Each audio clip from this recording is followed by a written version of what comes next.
Good morning on this Transformation Tuesday. I hope you're having a wicked awesome day. And I just had, as they say up north where I came from, I had a wicked piss workout on my Peloton bike, and it was great. So I hope you're up doing your thing too, getting involved in your own healthcare, because if you're waiting for somebody else to do it, they ain't gonna do it for you.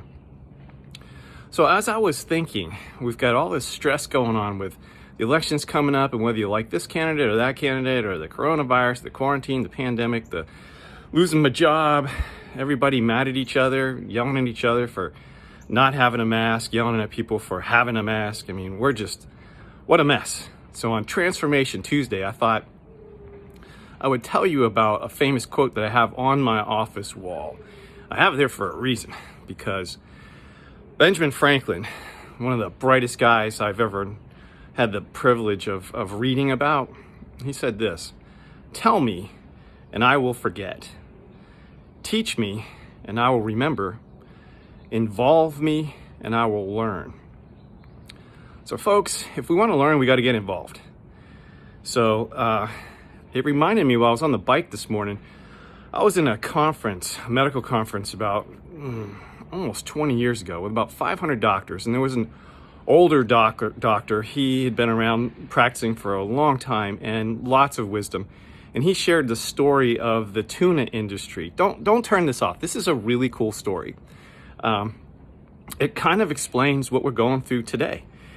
So apparently back when the country was Industrial Revolution, so turning 1900, the tuna industry on the coast of the west coast of the United States, I'm not exactly sure what city it was, but apparently the tuna industry would come in every day somewhere around 2 or 3 o'clock in the afternoon, and they would gut the fish right there on the docks and just throw everything into the water.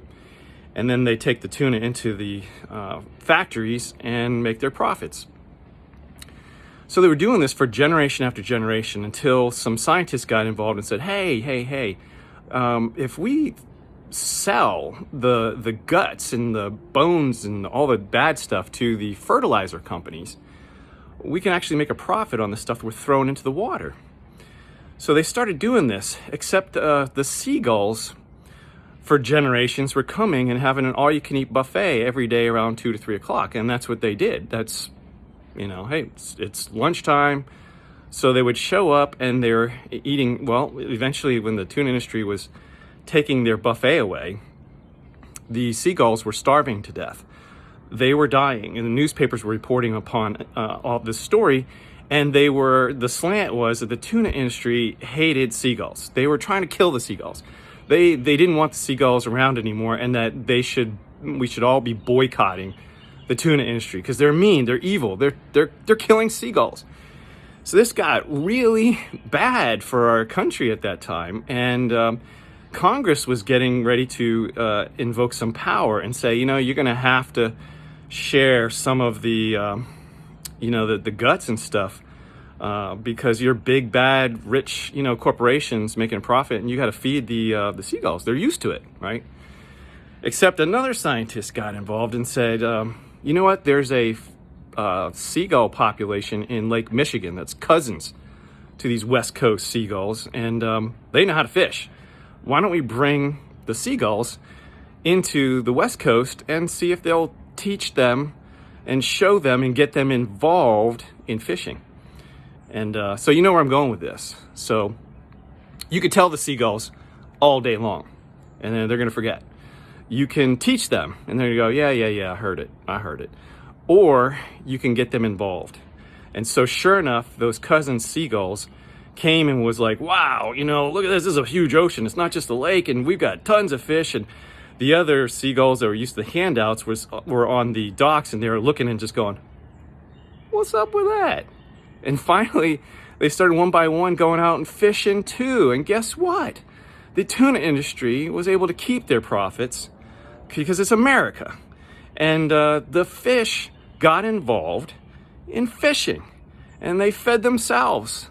So I know we've got a lot to decide over this. Sorry, my hand's shaking because I worked out hard. Or as they say up north, I worked out hard. So I hope you can see us. I'm not making you motion sick.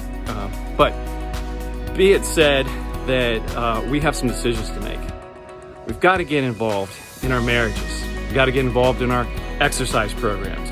We got to get involved with eating properly, get involved with shutting off technology and go to bed on time. Get involved with your children and have fun. Get involved with your community and make a difference.